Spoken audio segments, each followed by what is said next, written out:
네, 오늘 내용은 이 바울 목사님이 이 유럽 지역을 향해 복음을 전하러 나가서 특별히 유럽의 그리스 지역의 여러 도시를 다니면서 복음을 전할 때, 지금은 이 아덴이라고 되어 있습니다만 이 아테네라는 곳에서 복음을 전할 때 일입니다. 그곳에 가봤더니 이 아테네라는 곳은 그 당시 때 그리스의 중심지였으며, 또한 그리스 신화의 다양한 신들을 섬기는 다양한 신들이 있는 종교의 도시였다고 볼 수 있어요.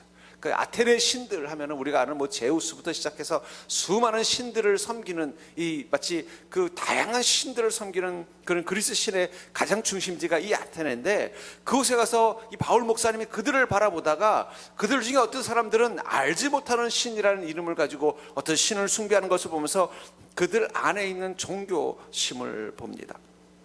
그리고는 22절 23절에 이렇게 말을 하죠.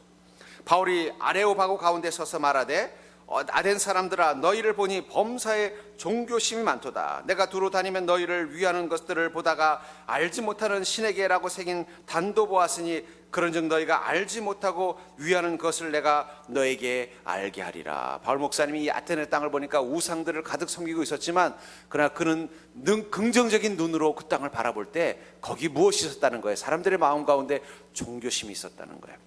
어떻게 이 기독교가 이 대한민국에서 이렇게 짧은 시간에 엄청나게 성장할 수 있었는가의 비결은, 사실은 우리 민족은 종교심이 강한 민족이에요. 다만 그 대상이 누구예요?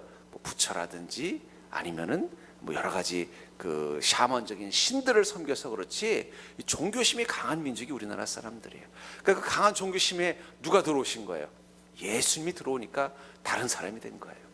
저희 할머니, 외할머니 몇 번 간증으로 들었습니다만, 저희 외할머니도 참 종교심이 많으신 분이셨어요.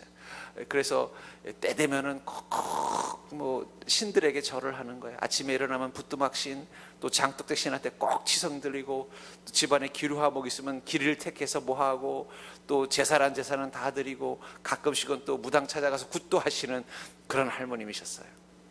그분이 예수님 만나고 나니까 제일 먼저 하는 게 뭔지 아세요? 새벽 예배부터 가시더라고요. 왜냐면 어떤 습관이 있는 거예요. 새벽마다 일어나서 장독대에서 비나이다 하던 이 습관이 이제 교회 가서 예수님께 비는 거예요. 그러니까 사실은 우리나라가 이렇게 기독교가 빨리 성장할 수 있었던 비결은 우리 안에 무엇이 있었기 때문이에요? 종교심이 풍부했기 때문이에요. 하나님도 그것을 아시고 우리를 빨리 택하신 것입니다. 그러니까 사실은 종교심이 많다는 건 참 축복이에요. 근데 문제는 그 종교심이 정확하게 하나님을 알고 믿는 종교심이면 좋지만, 그것이 잘못된 신. 그래서 우리나라가 이단도 많은 이유가 뭐예요? 우리 민족의 성품이 이 종교심이 많기 때문에 그런 거예요. 그러니까 이단에도 잘 빠지고 우상에도 잘 빠지는 그런 게 바로 우리 민족성이라는 거예요. 근데 보니까 이 아테네가 그런 곳이더라는 거예요. 그래서 뭐라고 하냐면, 너희들 중에는 알지 못하는 그것을 위해서 기도하고 있는데 내가 그 알지 못하는 그 신이 어떤 분인지를 정확하게 알려주겠다 하면서 복음을 전하는 게 오늘 내용의 이것입니다. 전 그것을 통해서 어쩌면 우리 시대도 이 아테네와 같은 상황이 아닐까. 특별히 우리나라 사람들은요, 종교심이 풍성한 사람이에요. 그래서 예수 안 믿으면요, 다른 신이라도 섬기는 자들이에요. 그러니까 자꾸 사람들이 아이고 나 예수 안 믿어요, 교회 안 가요, 그러더니 다 어디로 가요?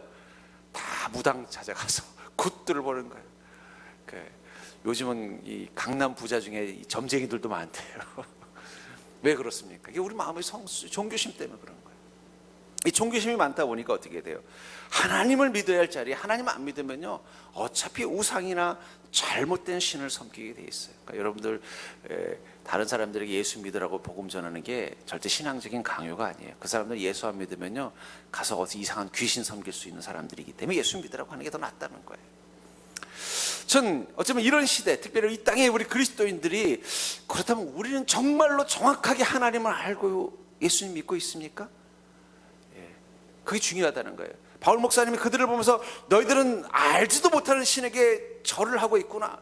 근데 너희가 알지 못한다고 말하는 그 누군지 모르지만 막연한 자신들을 만드신 그 신에 대해서 마음을 가지고 있다면, 내가 구체적으로 그분이 어떤 분인지를 가르쳐 주겠다라고 하면서 이 복음을 전하는 이것을 통해서, 어쩌면 이 종교적 다원주의 시대, 다양한 신을 섬기는 이 시대에서 우리는 어떤 신을 섬기는 자인지를 여러분 오늘 이 바울의 이 증거를 통해서 확인할 수 있는 자가 되기를 주의 이름으로 축복합니다. 제가 왜 그 고민을 하냐면은, 그리스도인들 중에서도 하나님을 알지 못하고 하나님을 섬기는 분들이 있다는 거예요. 복음이 무엇인지를 정확히 모르고 그리고 예수 믿고 있는 분들도 계셔요. 제가 성경 공부해보면요, 어떨 때는요, 저분은 정말 오랫동안 신앙생활을 했는데 정말 복음이 무엇인지를 알고 계시나? 막 답답할 때가 있어요. 전 그런 의미에서 여러분들이 온전한 하나님을 아는 믿음이 되기를 주의 이름으로 축복합니다. 믿음은 우리가 진정한 참 하나님을 알 수 있게 해주는 유일한 방법이라는 거예요. 그래서 믿음으로만 경험할 수 있는 하나님이 있어요. 그 믿음을 통해서 여러분들이 하나님을 경험해야만 정말로 진짜 하나님, 참신이 누군지를 알고 그분을 온전히 경배하는 삶을 살 수 있다는 것입니다. 저는 이 오늘 바울 목사님이 이 누군지도 알지 못하는 신을 섬기고 있는 이 아테네 사람들에게 참신이 누군지를 가르쳐주는 이 내용을 통해서 우리가 믿는 하나님이 어떤 분인지를 여러분들이 정확히 알고 그 아는 그분을 온전히 믿는 자가 될 수 있기를 주의 이름으로 축복합니다. 하나님을 온전히 알아야 하나님을 온전히 섬길 수 있는 거예요. 하나님이 어떤 분인지를 바로 아는 믿음을 가져야 우리의 믿음이 제대로 된 믿음으로 살아갈 수 있다는 것입니다. 하다못해 기계도 그 기계가 어떻게 사용되는지를 알아야 제대로 쓸 수 있는 것처럼 하나님도 마찬가지라는 거예요. 하나님이 어떤 분인지를 알아야 된다는 거예요. 그렇다면 우리가 믿음으로만 경험할 수 있는 참 하나님, 특별히 믿음을 통해서 우리가 반드시 알고 있어야 되는 그 하나님이 어떤 분인지를 오늘 본문을 통해서 우리에게 말씀해 주시는데, 그 하나님 구체적으로 어떤 것이냐?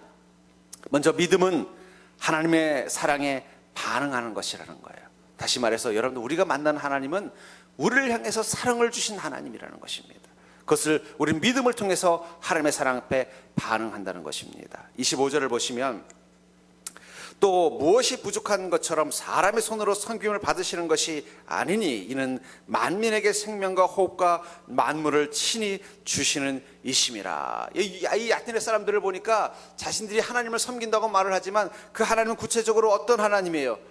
우리가 섬겨주지 않으면 안 되는 존재로 착각하고 있다는 거예요. 그래서 뭐라고 하는 거예요? 아니다, 하나님은 그런 분이 아니라는 거예요. 무엇이 부족한 것처럼 너희들에게 섬김을 받아야 되는 그분이 아니라는 거예요. 그분은 이 생명과 호흡과 만물을 친히 주신 주인이시지 너희들이 그 부족함을 채워야 되는 존재가 아니라는 것입니다. 이게 믿음이에요. 여러분, 믿음은 하나님의 부족함을 채워주는 게 믿음이 아니라는 거예요. 전에 그런 예화를 들은 적이 있어요. 2차 세계대전이 끝나고 나서 독일의 한 교회가 공습을 당해서 많이 망가졌답니다. 그래서 그 교회를 다시 재건하기 위해서 그 교회 교인들이 모여서 함께 헌금을 하면서 그 교회를 재건하는 계획을 세웠는데, 뭐 지붕은 어떻게 하고 또 문은 어떻게 하고 낡아진 건물은 어떻게 하고 이런 걸 다 계획을 했는데, 마지막으로 그 교회 마당에 있는 예수님의 동상도 폭격을 맞아가지고 손과 발이 다 망가졌더래요. 그래서 이건 어떻게 할 것이냐? 그래서 그건 그대로 놔두자. 그리고 우리가 그분의 손과 발이 되자. 너무 멋진 말이죠. 근데 저는 그게 잘못됐다고 생각해요. 어쩌면 독일 교회가 멸망한 이유는 잘못된 교회관을 가지고 있었기 때문일지도 몰라요. 우린 예수님의 손과 발이 될 수 없어요. 여러분들이 감히 어떻게 예수님의 손과 발이 돼서 주님의 일을 할 수 있어요? 여러분들 정말 예수님의 손과 발이 돼서 주님의 일을 한다고 생각하세요? 그럼 여러분들 손에다가 예수님처럼 못 박을 자신 있으세요? 오늘 밤 가서 바늘로 한번 찔러 보십시오. 바늘도 하나 못 감당하면서 어떻게 감히 대못을 박을 생각을 하세요? 거기서부터 잘못된 거예요. 저는 왜 독일 교회가 멸망을 했을까, 이렇게 망해버렸을까 생각해보면 거기서부터 잘못됐구나. 우리가 감히 어떻게 예수님의 손과 발이 되겠다는 생각을 해요. 우리는 영원히 예수님의 손과 발이 될 수 없어요. 주님이 우리의 손과 발이 되어주시는 거죠. 우리가 교회를 섬긴다는 것에 대해서 착각하시면 안 됩니다. 마치 이 아테네에 있는 이 누군지도 모르는 신을 섬기는 그들이 마치 우리가 신을 섬겨줘야만 그 신이 온전해진다는 착각을 가지고 지성을 다하고 정성을 다해서 자신들의 신전을 세우고 자신들의 신을 숭배하는 걸 보면서 하나님은 그런 분이 아니라는 거예요. 너희들의 섬김은 꼭 필요한 분이 아니라 너희들이 온전히 섬기게 되는 이유는 그분이 어떤 분이기 때문이에요. 무한한 사랑으로 우리를 지키시고 보호하시는 분이시기 때문에 그분의 사랑 앞에서 우리는 오히려 우리 자신의 부족함과 연약함을 내어놓는 게 믿음이라고 말하고 있다는 것입니다. 요한일서 4장 10절에 보면 사랑은 여기 있으니 우리가 하나님을 사랑한 것이 아니요 하나님이 우리를 사랑하사 우리 죄를 속하기 위하여 화목제물로 그 아들을 보내셨습니다. 우리가 하나님을 사랑한 것이 아니라 하나님이 우리를 사랑하셨다. 여러분, 우리가 주님과 함께 믿음의 관계를 갖는 데서 가장 중요한 전제 조건은 뭐냐면 우리가 하나님을 사랑하는 것이 아니라 하나님이 우리를 사랑하셨다는 사실을 깨닫는 것입니다. 거기서부터 믿음이 시작이 된다는 거예요. 하나님 우리를 사랑하셔서 어떻게 해요? 우리 죄를 속하기 위하여 화목제물로 그 아들을 보내셨다는 거예요. 예수 그리스도는 어떤 분이라는 거예요? 우리의 죄를 속하기 위해서 하나님이 주신 그 화목의 제물이라는 것입니다. 이 무당들에게 구술하면은요, 가끔 신문에 보면은 이 무당에게 구술한 사람이 구술했는데도 일이 잘 안 되니까는 그 무당을 대상으로 고소를 했다는 거예요. 굿값 돌려달라고. 저는 그 말을 보면서 그 말도 일리가 있다고 생각해요. 그 사람이 구술한 이유는 뭐예요? 그 귀신의 힘을 빌려서 자기 문제를 해결하고 싶은 거잖아요. 그래서 무당을 통해서 구술했는데 해결이 안 됐으니까 당연히 어떻게 돼요? 돌려받아야죠. 근데 문제는 우리 그리스도인도 그런 마음 가지고 하나님 믿고 있지는 않습니까? 내가 기도했으면 하나님 응답 주셔야지, 안 해주셨으면 지난번에 했던 헌금 돌려주세요, 이러신 분이 있을지도 모르겠어요. 아니, 내가 그렇게 열심히 주님 섬겼는데 우리 가정이 왜 이게 이 모양 이 꼴이에요? 하나님, 내가 지금까지 믿음 생활한 거 다 돌려주십시오. 여러분들, 그런 그리스도인은 없어요. 왜 그렇습니까?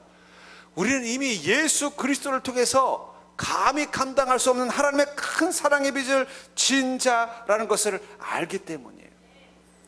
때로는 우리 인생 가운데 아무 은혜와 능력도 주지 않는 하나님을 경험할 때가 있습니다. 하나님이 우리를 늘 사랑해 주시면 얼마나 감사하겠어요. 하나님 우리를 사랑하시는 그 방식이 우리 인생의 문제들을 다 해결해 주신다면 얼마나 좋겠어요.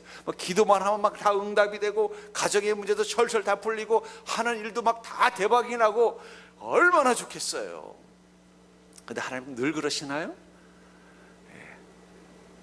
하나님 꼭 그러시나요? 그렇지 않을 때도 있다는 거예요. 그럴 때 여러분들은 어떻게 하나님 앞에 반응하십니까? 하나님 왜 저만 힘들게 하세요? 하나님 왜 저만 미워하세요? 이 아들들을 키워보거나 딸들을 키운 부모들은 알잖아요. 자식이 여럿이면요, 그 중에 하나는요, 엄마 아빠에게 불만이 많은 자식이 있어요. 그 뭐라고 말해요? 엄마는 맨날 형만 사랑했지 난 안 사랑했잖아. 엄마는 맨날 언니만 잘해주지 난 해준 게 뭐가 있어. 그러면 부모는 정말 속상해요. 왜냐하면 한 번도 그 부모는 자식을 차별하는 마음으로 사랑해 본 적이 없어요. 없어요. 그런 적 없는데 자식은 그걸 차별이라고 생각하더라. 하나님이 우리를 사랑하실 때 감히 우리가 거기에 대가를 요구할 만한 그런 사랑이 아니라 어떤 사랑을 하셨다는 거예요. 예수 그리스도의 십자가를 통해서 하나님께서 우리를 완전히 사랑하셨다는 거예요. 그러니까 여러분, 예수 그리스도의 십자가는 여러분들에게 차용증과 같은 겁니다. 십자가만 볼 때마다 뭘 생각해요?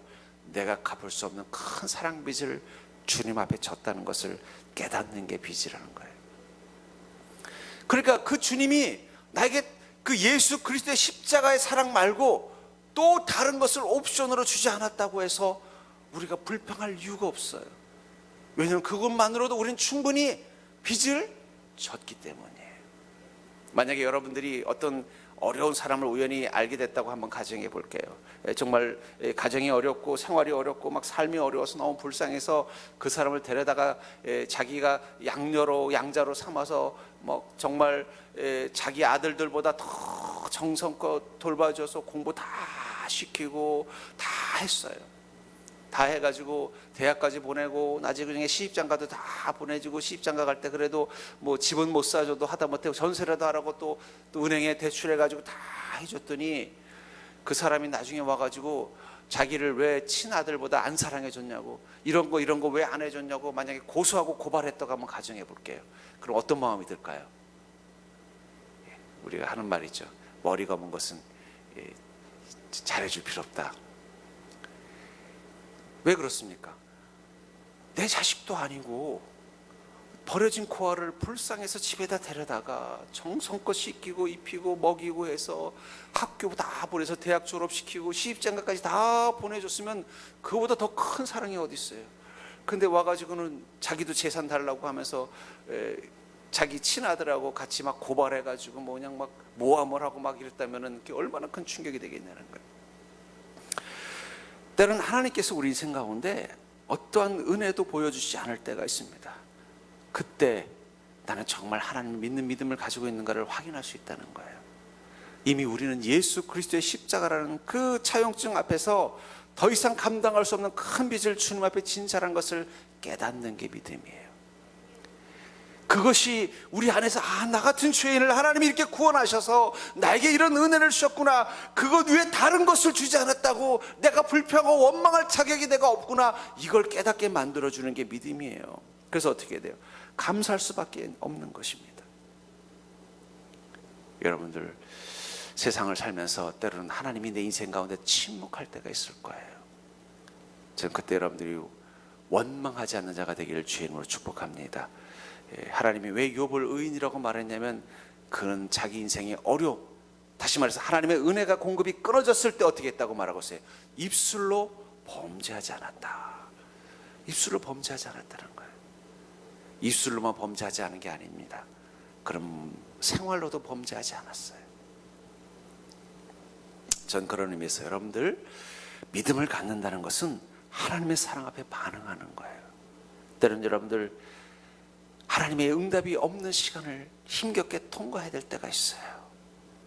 가정의 문제도 해결되지 않고, 건강의 문제가 해결되지도 않고, 또 내 직장의 문제가 해결되지도 않고, 내 경제적인 어려움도 해결되지 않고, 모든 게 마치 사방으로 우겨싸움을 당한 것처럼 힘들고 지치는 마음으로 주의 전에 올 때도 있을 것입니다.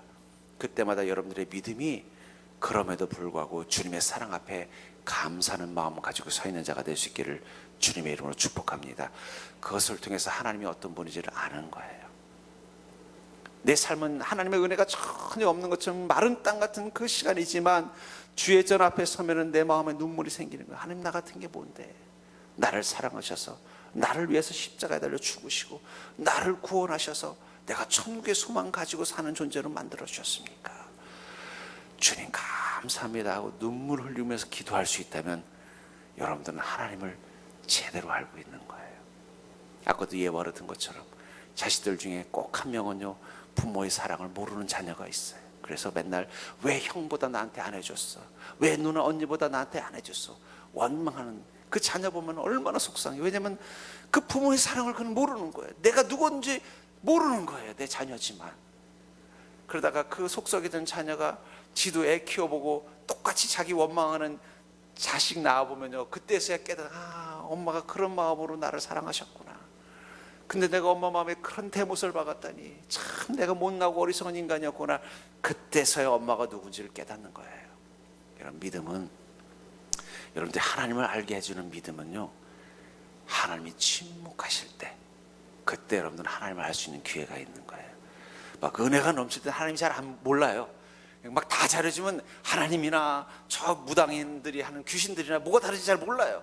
그렇잖아요. 뭐 굿거리에서 얻는 복이나 막 하나님 주시는 은혜가 막 동일하게 주어지면 그게 어떤 하나님인지 우리는 모른다는 거예요. 그러나 내 인생에 하나님의 은혜가 멈춰있는 시간에, 내 몸도 힘들고 내 마음도 힘들고 내 삶도 지쳐있는 그 시간에 주의 전 앞에 서면은 갑자기 내 안에서 눈물이 나오면서 나를 사랑하신 주님의 은혜가 느껴지고, 나를 위해서 사랑하신 그 주님의 은혜가 저 십자가 앞에서 분명하게 보여지고, 그것이 기쁨이 되고 감동이 되는 순간 여러분들은 그때서 비로소 하나님이 어떤 분인지를 아는 자가 되는 거예요. 그게 믿음의 힘입니다. 근데 놀라운 건 그 기쁨의 눈물을 내 인생의 가장 밑바닥에서 흘리는 자만이 비로소 하나님의 기쁨의 미소를 볼 수 있어요. 그때서야 볼 수 있다는 거예요. 그때서야 네가 나를 아는구나, 네가 나를 아는구나. 그리고 하나님이 그 순간 여러분들 그 인생의 밑바닥에서부터 끄집어 올려내 주십니다. 그러니까 제가 보면은요, 저는 여러분들 보시기엔 제가 이렇게 대식계의 새님처럼 생겨서 책이나 보는 그런 사람인 줄 알지만 제가 중학교 1학년 때부터 기도원 출신입니다. 제가 저희 어머님이 이 기도원에서 직원으로 계셨던 분이라 제가 중학교 1학년 때부터 방학 때마다 어머니 따라서 매일 기도원에 가서 살았어요. 가보면요, 막 옛날에 기도원에는요, 저 서울대 병원보다 더 중환자실이 많았어요. 암 환자들은 뭐 기본이고요. 그냥 막 들것에 실려와서 누워 있는 사람도 많아요. 근데 그 사람들 중에 보면은요, 막 낫는 사람도 있고요. 몇 년째 계속 안 낫는 사람도 있어요. 근데 낫는 사람들의 공통점이 뭔지 아세요?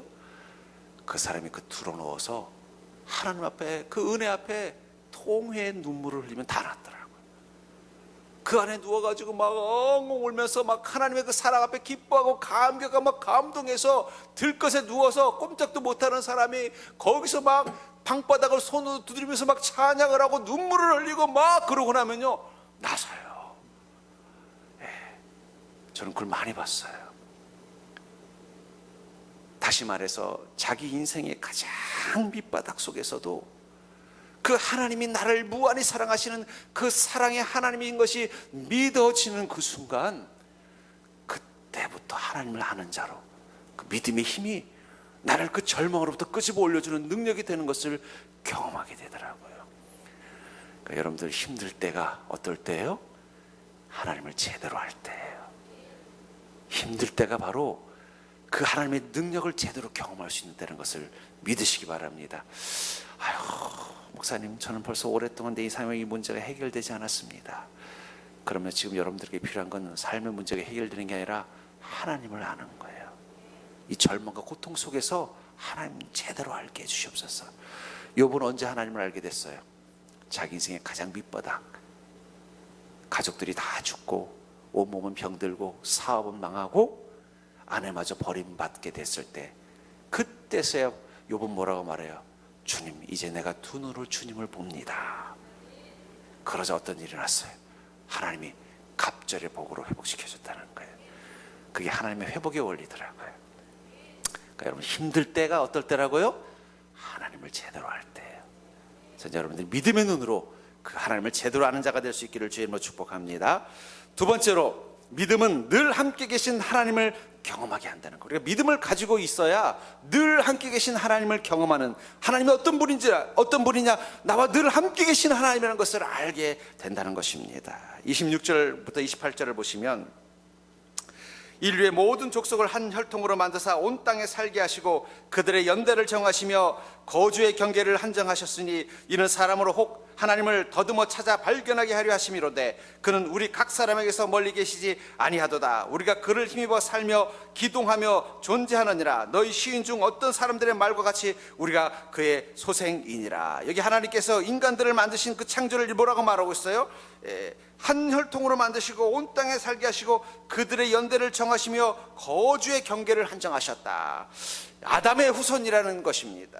또 하나님이 적각지로 다 흩어져 살게 만들었지만 또 그들이 어떻게 했다는 거야? 자기의 생명을 가지고 한계를 가지고 살게 만드셨을 뿐만 아니라 자신의 그 경계의 땅, 자기가 적하는 삶의 영역 속에서 살아가게 만들었다. 이 거주의 경계를 만드셨다. 그걸 하나님 만드셨다고 말하는데, 다시 말해서 그건 삶의 영역이라는 거예요. 그 거주의 경계, 우리 지금 평택시, 여러분들 어떤 도시가 도시를 바뀔 때 보면 이정표가 있죠. 뭐라고 되어 있어요? 환영합니다. 여기서부터 평택시입니다. 거주의 경계. 그러니까 여러분은 다 평택에 살잖아요. 근데 이 거주의 경계를 누가 만드셨다고 말하고 있어요? 하나님께서 한정하셨다는 거예요. 근데 왜 그렇게 하셨느냐? 27절에 이는 사람으로 혹 하나님을 더듬어 찾아 발견하게 하려 하심이라. 이 사람들은 하나님을 더듬어서 찾는 그 발견을 어디서 하는 거예요? 자기가 사는 땅에서 발견하게 하신다는 거예요. 여러분들이 사는 이 평택 땅이 어떤 곳이라고 생각합니까? 이 땅은 여러분들이 하나님을 더듬어 찾는 자리인 것을 기억하시기 바랍니다. 지난번에도 예언을 들었습니다만, 우리 교회 마당이 그 포켓몬 하는 사람들에게 핫플레이스를 해요. 저는 한 번도 안 해봐서 몰랐는데, 그 포켓몬이라는 게 있습니다. 그게 이렇게 핸드폰으로 이렇게 잡는데, 여기가 포켓몬들이 많이 출몰하는 지역이라 사람들이 일부러 이 마당에 와서 포켓몬을 잡아간다는 얘기를 들었어요. 그들은 여기서 뭘 찾는 거예요? 포켓몬을 찾지만 여러분들은 서정교회 마당에서 누구를 찾습니까? 하나님을 찾는 것입니다. 한때 이 포켓몬스타가 막 그 핸드폰으로 하는 포켓몬이 유행일 때 젊은이들 보면요, 공원 같은 데서 이 핸드폰 들고 왔다리 갔더니 뭐 이상한 짓들을 하는 걸 봤어요. 사람들 눈에는 안 보이지만 그들의 눈에 뭐가 보이는 거예요? 여기 뭐 포켓몬 무슨 뭐 괴물이 있다, 뭐 요정이 있다, 뭐 이런 걸 찾는 것처럼 이 평택당은 여러분들이 더듬어서 누구를 찾는 자리라고요? 하나님. 우리는 포켓몬을 찾으러 이곳에 있는 게 아니라 누굴 찾으러 온 거예요? 하나님 찾으러 온 거예요. 우리 옆 사람 보고 인사해 볼까요? 지난 한 주간 평택당에서 하나님을 몇 번이나 만나셨습니까? 그러니까 여러분, 우리 인생은, 그리스도인의 이 땅의 인생은요, 더듬어서 하나님 찾는 시간이에요.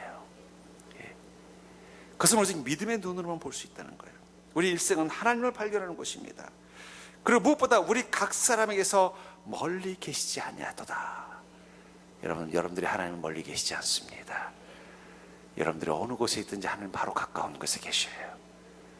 그럼 왜 하나님은 우리 곁에 가까이 계실까요? 우리를 지키시고 보호하시고 우리와 함께 하시기 위해서요. 그 하나님이 여러분들과 함께 하십니다. 때는 여러분들에게 소중한 사람들은 여러분들에게 멀리 느껴질 때가 있어요. 옆에서 자고 있는데도 멀리 느껴질 때가 있죠. 그걸 뭐라 그래요? 낯설다, 남처럼 느껴진다 그러잖아요. 그러나 하나님은 언제나 우리와 함께 계십니다. 여러분들은 여러분들의 인생 속에서 하나님을 만나셔야 돼요. 그 포켓몬스타라는 그 프로그램을 가지고 핸드폰에서 포켓몬을 찾는 사람 눈에만 그것들이 보이는 것처럼 우리는 믿음의 눈으로 우리 삶 한가운데 계신 하나님을 만나시면 돼요. 그분을 만나셔서 그분과 함께하면 그 속에서 우리는 그분의 능력을 만납니다. 바로 그런 인생을 살아왔던 대표적인 인물 중에 하나가 바로 이 바울 목사님이에요. 사도행전 27장 23절부터 25절에 보면은 바울 목사님이 유대인들의 모함에 의해서 죄수가 되어서 로마로 재판을 받으러 가다가 이 지중해에서 큰 풍랑을 만나서 배가 침몰하기 직전이 되었습니다. 그때 침몰하기 직전에 그 배 안에 있는 사람들을 향해서 바울 목사님이 이렇게 말을 합니다. 내가 속한 바 곧 내가 섬기는 하나님의 사자가 어젯밤에 내 곁에 서서 말하되 바울아 두려워하지 말라. 내가 가이사 앞에 서야 하겠고 또 하나님께서 너와 함께 항의하는 자를 다 내게 주셨다 하였으니 그러므로 여러분이 안심하라. 나는 내게 말씀하신 그대로 되리라고 하나님을 믿노라. 바울 목사님은 늘 마음의 평안과 기쁨과 감사가 넘쳤던 것은 그분은 어느 곳에 있든지 누구를 더듬어 찾을 수 있는 믿음의 눈을 가졌기 때문이에요. 하나님을 더듬어 찾을 수 있는 믿음의 눈을 가진 거예요. 배가 지금 풍랑을 만나서 막 침몰하기 직전, 쓰러지기 직전인데도 그곳에서 믿음의 눈으로 누구를 본 겁니까? 하나님을 본 거예요. 지금 저 일본의 유람선에 지금 뭐 코로나 바이러스 때문에 뭐 수천 명이 꼼짝 못하고 갇혀 있다고 하는데 아마 그 배 안에도 그리스도인들이 있을 것입니다. 그들은 그곳에서 더듬어 누구를 찾을까요? 하나님을 찾을 겁니다. 하나님을 찾는 자는 하나님이 지켜주실 줄 믿습니다. 바울 목사님은 그걸 고백하는 거예요. 나는 풍랑이 아니라 풍랑의 할아버지를, 뭐 코로나 바이러스가 아니라 무슨 패스트를 만나도 난 두려워하지 않는 것은 내 인생의 파도 한가운데서 누구를 더듬어 찾을 수 있는 믿음의 눈이 있기 때문이에요. 하나님을 더듬어 찾을 수 있는 믿음의 눈을 뜨고 보니까 하나님이 풍랑 한가운데, 이 배 한가운데서 나와 함께 계셨고 하나님이 함께 계시면서 내게 뭐라고 말씀하셨다는 거예요? 바울아 두려워하지 말라. 여러분들의 인생의 그 파도 가운데서 믿음의 눈을 떠야 되는 이유는 무엇입니까? 하나님을 더듬어 찾으면 하나님 우리에게 뭐라고 말씀하신다는 거예요? 두려워하지 말아라. 너 인생의 문제 두려워하지 말아라. 그리고 더불어 뭐라고 말씀하니까 나는 너의 인생의 모든 플랜을 다 가지고 있다는 거예요. 바울아 두려워하지 말라. 내가 가이사 앞에 서야 하겠고 너는 반드시 로마에 가서 로마 황제 앞에 서야 할 것이다. 그게 내가 너에게 준 사명인 것이라. 그리고 또 하나님께서 너와 함께 항해하는 자를 다 내게 주셨다. 너와 함께하는 이 사람들도 내가 너를 통해서 예수님을 만날 수 있도록 만들기 위해서 그들의 생명도 내가 지켜주겠다고 하나님이 약속하셨다는 거예요. 그 하나님의 계획을 보는 순간 바울 목사님의 평안이 오는 거예요. 나는 안 죽겠구나. 왜 안 죽어요? 하나님의 계획이 어디까지 있는 거예요? 로마까지 가도록 되어져 있고 여러분들도 안 죽을 겁니다. 왜냐하면 하나님의 계획이 뭐예요? 다 여러분들도 나에게 주셨다고 약속하셨기 때문이에요. 여러분, 우리가 하나님의 계획을 아는 건 그래서 중요합니다. 하나님의 뜻과 계획이 여러분들의 인생 가운데 있다면요, 하나님은 그것이 반드시 이루어지도록 여러분들을 사용하실 것입니다. 하나님 반드시 이루어지도록 여러분들을 사용하신다면 누가 방해하겠어요? 누가 회방하겠어요? 하나님의 요셉을 크게 쓰시려고 결심하니까 누구도 막을 수 없는 거 아니에요. 보디발 장군의 아내가 모함을 해도 막을 수 없고요, 형제들이 핍박을 해도 막을 수 없고 왕의 감옥에 가둬도 막을 수 없다는 거예요. 왜냐하면 하나님의 계획은 이미 그와 함께하고 있기 때문이에요. 여러분들은 하나님이 왜 여러분들과 함께 하실까요? 그래서 하나님이 여러분들의 인생을 쓰기로 결정하셨기 때문입니다. 그 결정대로 하나님은 하실 겁니다. 그러니까 여러분들 걱정할 필요 없어요. 하나님의 계획이 이제 그만 널 데려가겠다는 계획만 아니면 돼요. 그건 어쩔 수 없어요. 왜냐하면 주님이 데려가기로 결정하셨으면 순종해야죠. 그렇잖아요. 하나님께서 에녹을 데려가기로 결정하셨으니까 그걸 데려가시면 그건 어쩔 수 없는 거예요. 그러나 그게 아니라 다른 계획을 가지고 있다면요, 여러분 걱정할 필요 없어요. 하나님 반드시 그 계획대로 여러분들이 되도록 만들 것입니다. 그러니까 여러분들의 인생은 하나님의 계획 가운데 있다는 걸 기억하십시오. 저도 때로는 인생에 길을 잃어버릴 때가 있어요. 어떻게 해야 되나 고민될 때가 있어요. 그럼 저는 질문을 바꿉니다. 어떻게 해야 되나가 아니라 하나님의 계획이 무엇일까? 그게 정답이거든요. 이런 때는 여러분들의 인생에 대해서 길을 잃어버렸을 때, 방향을 잃어버렸을 때, 막막할 때 어떻게 해야 되나 질문하지 마십시오. 나 어떻게 해야 되지? 그게 아니라 중요한 건 뭐라고요? 하나님의 계획이 무엇일까? 그게 중요한 거예요. 그럼 하나님께서 나와 함께 계신 그 주님을 믿음의 눈으로 찾으면요, 하나님의 계획이 보이기 시작하는 거예요. 아마 어쩌면 바울도 그 풍랑 가운데서 무엇을 떠올렸을까요? 하나님의 계획이 무엇이길래 나를 이 풍랑 가운데 경험하게 하실까? 내가 그냥 이곳에서 이렇게 죽게 만들게 하나님의 계획이실까? 근데 성령이 뭐라고 말씀하시나? 아니, 나의 계획은 너를 로마에 가서 로마의 황제 앞에 서서 복음을 전하게 하고, 그뿐만 아니라 로마에 있는 그리스도인들에게도 다시 한번 네가 복음을 전하게 하기 위해서 너를 이 파도를 지나가게 하는 거야. 그리고 여기 있는 이 사람들 다 네가 복음을 전해야 될 대상이다. 하나님의 사자 성령님이 그 마음을 주시는 순간 바울 목사님의 두려움은 다 사라졌어요. 요즘 유행하는 말 중에 그런 말이 있다며, 아들아 너에게 계획이 다 있구나. 여러분들 기뻐하십시오. 하나님의 계획이 다 있으십니다. 여러분들 인생을 향한 계획이 다 있으시다는 거예요. 중요한 건 뭐예요? 그 계획을 우리가 믿고 알고 그 계획을 따라가면 돼요. 그러니까 믿음의 눈은 무엇을 보게 해주는 거예요? 내 인생에 함께 계신 하나님과 그 하나님의 계획을 보게 해주는 거예요. 그게 보이면요, 순종하면서 가면 되는 것입니다. 우리가 머리 생각 고민할 필요 없어요. 우리가 고민해야 될 머리는 뭐냐면 믿음의 눈으로 내 인생 가운데 계신 하나님을 찾는 데만 고민하시면 돼요. 찾고 나면은요, 그 계획하신 분께 나를 맡기고 가면 된다는 거예요. 그렇게 하나님은 우리 인생 가운데 함께 하시면서 능력이 되어주길 위해서 함께 하신다고 말하고 있던 거예요. 그래서 25절에 그러므로 여러분이 안심하라. 나는 내게 말씀하신 그대로 되리라고 하나님을 믿노라. 이런 믿음은 뭐예요?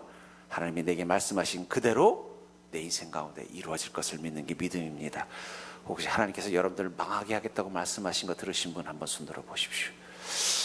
하나님께서 여러분들 영원히 아프고 고통받게 하겠다고 말씀하신 음성 들으신 분 손 들어 보십시오. 하나님 여러분들 맨날 눈물을 흘리면서 살도록 죽을 때까지 울다 살게 끝나게 하겠다고 말씀하신 음성 들으신 분 있으시면 손 들어 보십시오. 그럼 여러분들은 괴로울 이유가 전혀 없네요.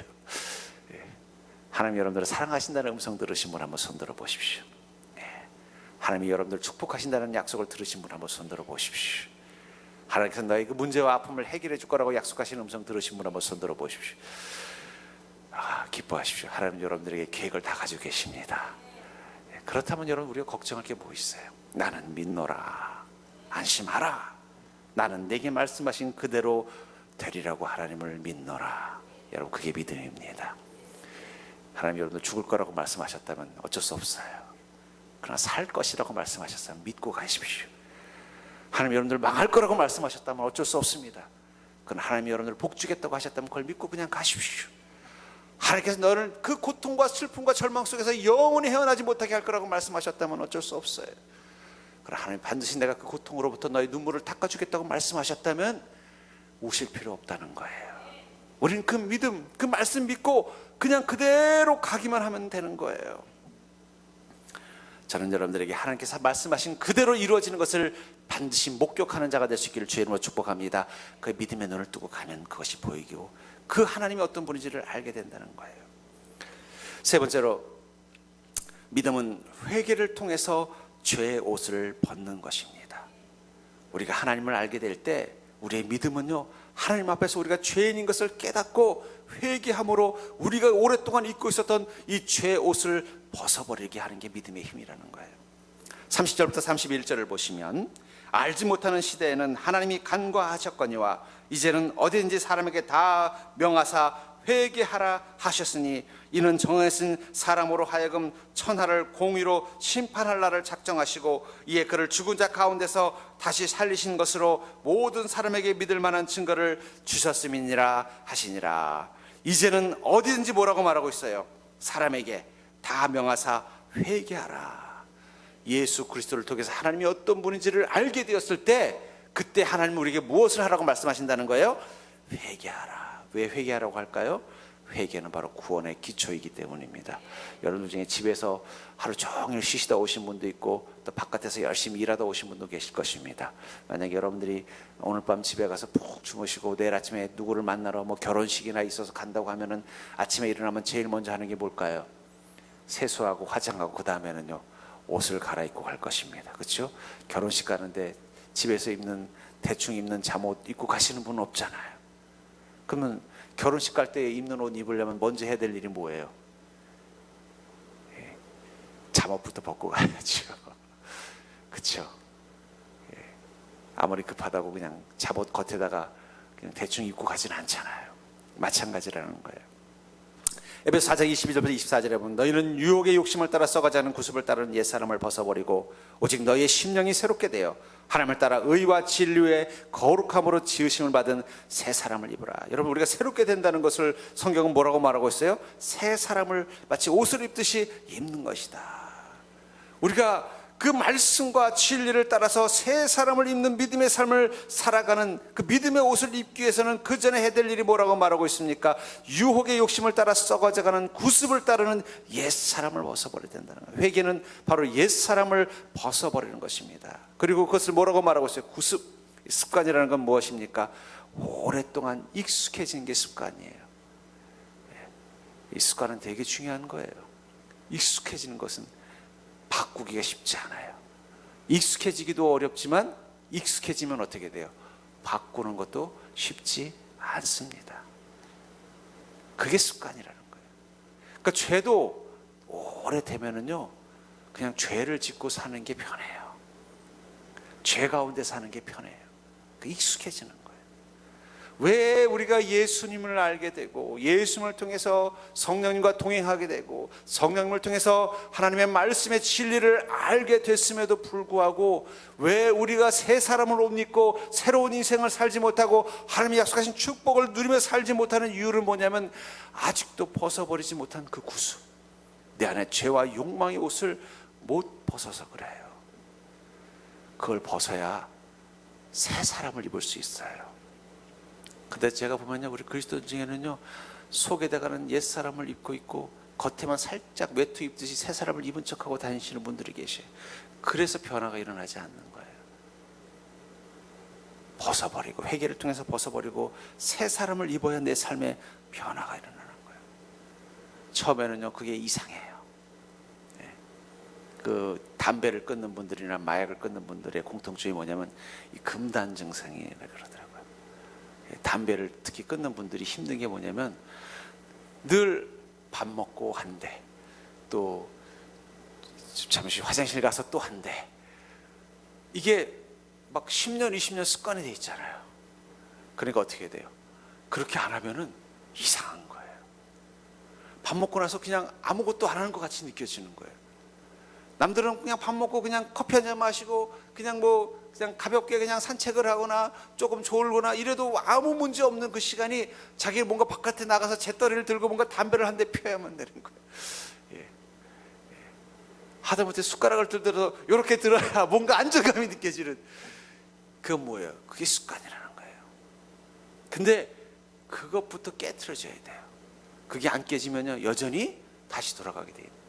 밥 먹었는데 여전히 그 잿더리 앞에서 담배를 피는 그 습관이 남아 있어가지고 그 자리에 가 있어야만 마음이 편해지면요 아무리 담배를 안 피더라도 다시 담배를 피게 돼요. 근데 어떻게 돼요? 이제는 거기 안 가도 이상하지 않은 거예요. 그냥 밥 먹고 나서 그냥 커피 한 잔 마시고 그냥 일을 해도 전혀 이상하지 않고 그게 자연스러워져야만 비로소 어떻게 된 거예요? 아, 담배를 끊을 수 있게 됐구나라는 걸 알게 되는 것처럼 우리 믿음도 마찬가지입니다. 여러분들, 저는요 하나님을 온전히 믿는 믿음으로 살면요 전 다 복 받을 거라고 저는 믿습니다. 전 분명히 하나님의 말씀은 진리예요. 그 진리라는 건 그냥 추상적인 진리, 또 내세적인 진리가 아니라 성경은 끊임없이 주님의 그 축복을 내세적인 것이 아니라 통합적인 거라고 말씀하고 있다는 거예요. 하나님께서 굳이 죽은 다음에 천국 가는 것만을 구원이라고 말씀하셨다면, 여러분들 우리가 여기서 그냥 한번 예수님 쫙 믿고 구원 티켓 하나 받고 마음대로 살아도 된다는 구원파들과 뭐가 다르겠어요? 근데 성경은 뭐라고 말하고 있어요? 믿음이 오늘 너의 삶을 복되게 만들어 주는다는 거예요. 그 새 사람을 입는 것입니다. 그러려면요, 먼저 필요한 게 뭐라는 거예요? 회개를 통해서 옛사람을 벗어버리는 게 필요하다는 거예요. 성경에 그 많은 사람들이 회개의 과정을 거치지 않고 믿음의 삶을 산 자가 없습니다. 바울 목사님도 어떻게 돼요? 다메섹 도성에서 예수님을 만나고 나서 그 눈이 멀어 있는 그 시간 동안 무엇을 했을까요? 철저히 회개했더라. 그러니까 성령은요, 회개의 영입니다. 성령이 임하면 우리의 그 아직도 벗어버리지 못한 옛사람의 모습이 보이는 게 바로 성령님의 역사하심이에요. 그리고 그것을 통해서 어떻게 돼요? 성령님이 나와 함께 하심을 통해서 그 순간부터 내 인생 가운데 능력이 나타나는 걸 경험하는 거예요. 제가 아까도 말한 것처럼 저는 기도원 출신이라고 말씀드렸습니다. 보면은요, 막 성령께서 강력하게 역사하면요, 막 회개의 눈물을 흘리는 분들이 많아요. 그러면 원장님들이 그러세요. 너는 지금 눈물을 흘리는 게 아니라 너희 안에 있는 병을 쏟아내고 있는 것이다. 그러니까 치유의 기적들이 나타나고 응답의 기적이 나타날 때 보면요, 회개의 영으로 성령이 오실 때 나타나요. 왜냐하면 우리 삶의 문제들 중에 많은 부분들이 해결되지 않는 이유가 뭐냐면 여전히 우리가 벗어버리지 못한 그 죄 때문인 경우가 많거든요. 여러분, 우리가 주님을 섬기면서 온전하려고 하다 보니까 핍박받아서 고통받는 경우보다요, 우리가 아직도 벗어버리지 못한 그 죄 때문에 핍박받는 게 사실은 더 많아요. 그것만 다 벗어버려도 여러분들이 이 생각 가운데 풍성한 하나님의 은혜는 상상을 초월할 것입니다. 전 그런 의미에서 여러분들, 우리의 믿음은요, 우리 안에 있는 아직도 벗어버리지 못한 그 죄의 옷을 벗어버릴 수 있도록 회개하게 만들어주는 것입니다. 그리고 그 순간 나를 구원하신 그 하나님의 사랑과 은혜와 능력이 어떠한 것인지, 그리고 예수님께서 나를 구원하셨다는 것이 무엇인지를 분명하게 아는 거예요.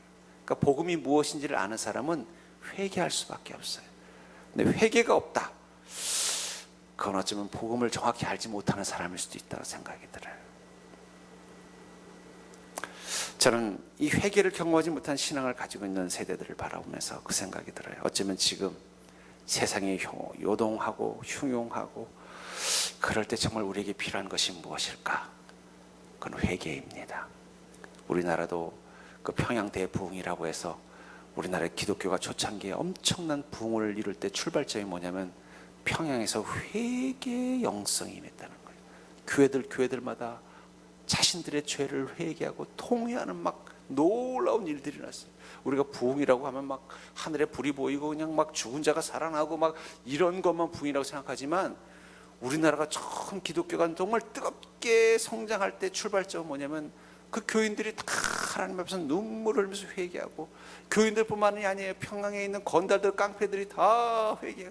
그때 하필이면 깡패들이 회개를 많이 해가지고 우리나라 초창기 목사님 중에 깡패 출신들이 많았어요. 이분들이 좀 거칠어가지고 또 후유증이 지금도 남아 있습니다만, 그런 사람들이 다 회개할 정도로 뜨겁게 역사하기 시작했다는 거예요. 어쩌면 지금 필요한 성령의 역사는 회개의 영이 아닐까. 여러분들이 아직도 벗어버리지 않은 여러분들의 그 죄의 옷을 하나님께 눈물로 다 벗어버리고 나면, 그때 비로소 우리는 그 하나님의 은혜라는 새 옷을 입고 새로운 인생을 살게 될 때 비로소 우리와 함께 하시는 하나님이 어떤 분인지를 온전히 아는 믿음이 주는 그 큰 기쁨을 누리게 될 줄 믿습니다.